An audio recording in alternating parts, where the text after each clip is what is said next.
ঈদ যাত্রার তৃতীয় দিনে রাজধানী ছাড়ছে বিভিন্ন রুটের মানুষ। শুক্রবার ছুটির দিন হওয়ায় ট্রেন বাসে তুলনামূলক বেশি চাপ দেখা গেছে। গাজীপুরের চন্দ্রায় রয়েছে যানবাহনের দীর্ঘ সারি, উপচে পড়া ভিড় যাত্রীদের। আছে বাড়তি ভাড়া আদায়ের অভিযোগ। ঢাকা মাওয়া এক্সপ্রেসওয়েতে দুপুরের পর থেকে স্বাভাবিক হয় যানবাহন চলাচল। পাটুরিয়া দৌলতদিয়া নৌ রুটে নির্বিঘ্নে পারাপার হচ্ছে যানবাহন। উৎসব মুখর যাত্রা নিয়ে কমলাপুর স্টেশন ছেড়ে যাচ্ছে বিভিন্ন গন্তব্যের ট্রেনগুলো। 580 টাকার ভাড়া 750 টাকা।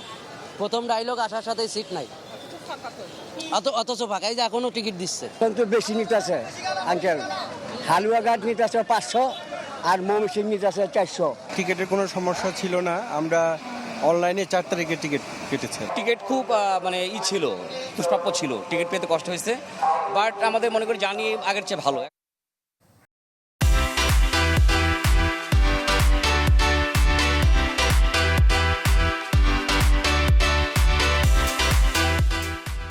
দর্শক, গাজীপুরে আইন শৃঙ্খলা পরিস্থিতির খবর নিয়ে বক্তব্য রাখছেন পুলিশ মহাপরিদর্শক। আমরা সরাসরি যুক্ত হচ্ছি সেখানে।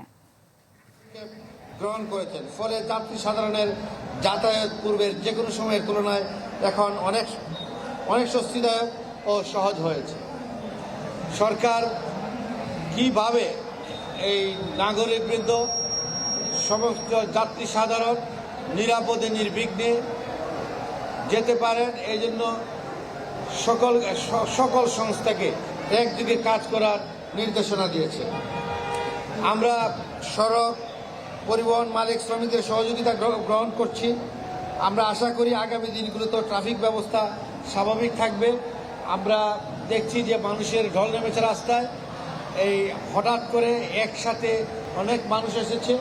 আমরা সবাই দায়িত্ব পালন করছি এবং দায়িত্ব পালনের মধ্য দিয়ে আমরা নিশ্চিত করতে চাই যে সমগ্র যাত্রী সাধারণ নির্বিঘ্নে তাদের নিরাপদে তাদের গন্তব্যে গমন করবে।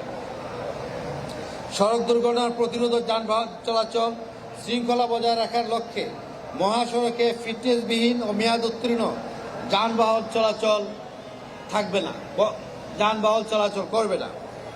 মহাসড়কে ফিটনেসবিহীন ও মেয়াদ উত্তীর্ণ গাড়ি বের না করার জন্য আমরা পরিবহন মালিক শ্রমিকদের প্রতি সনির্বন্ধ অনুরোধ জানাচ্ছি।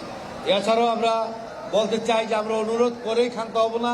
যারা চালাবেন তাদের বিরুদ্ধে কিন্তু আইনানুগ ব্যবস্থা গ্রহণ করা হবে।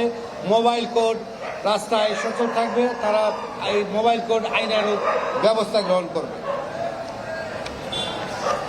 সম্মানিত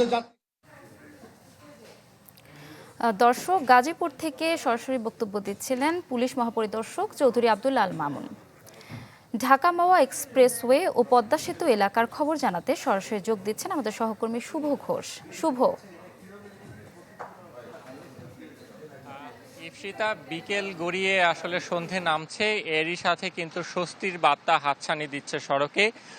ঠিক এই মুহূর্তে যেটি বলা যায় যে সকাল থেকে যে পরিস্থিতি ছিল দুপুর পর্যন্ত যানবাহনের দীর্ঘ সারি কয়েক কিলোমিটার এলাকা জুড়ে, সেই পরিস্থিতিটি কিন্তু এখন অনেকটাই স্বাভাবিক হয়ে এসেছে। তবে থেমে থেমে যানবাহনের কিছুটা ভিড় রয়েছে। তবে রাজধানী থেকে বিভিন্ন পরিবহনে ভেঙে ভেঙে নানা উপায়ে যারা মাওয়া পর্যন্ত এসেছেন তারা কিন্তু পরিবহন সংকটে কিছুটা ভোগান্তিতে পড়েছেন। এতে করে পিকআপ ভ্যান কিংবা পশুবাহী যেসব ট্রাক আছে সেসব ট্রাকে করে অনেককে আমরা যেতে দেখেছি। তবে সেসব যাত্রীরা কিন্তু বিভিন্ন গণপরিবহনে বাড়তি ভাড়া আদায়ের একটি অভিযোগ করেছেন সকাল থেকে, এবং তারা বলেছেন যে তীব্র গরমে পরিবারের স্বজনদের নিয়ে ঘন্টার পর ঘন্টা গন্তব্যের উদ্দেশ্যে যাওয়ার জন্য তাদেরকে অপেক্ষায় থাকতে হয়েছে। এছাড়া যাত্রীবাহী যেসব বাস আমরা দেখেছি মাওয়া প্রান্তে, সেসব বাসেও কিন্তু যাত্রীদের তিল ধারণের কোনো ঠাঁই ছিল না, সেখানেও কিন্তু প্রচণ্ড যাত্রী ছিল। একই সাথে দু চাকার বাহন মোটরসাইকেলে চেপেও কিন্তু অনেকে পরিবারের স্বজনদেরকে নিয়ে রাজধানী ছেড়ে গ্রামের পথে ছুটেছেন। অর্থাৎ কর্মব্যস্ত নগরী ছেড়ে যারা গ্রামে ফিরেছেন তারা বলেছেন কিছুটা স্বস্তি থাকলেও সড়ক পথে যানজটের কারণে তাদের ভোগান্তি বেড়েছে।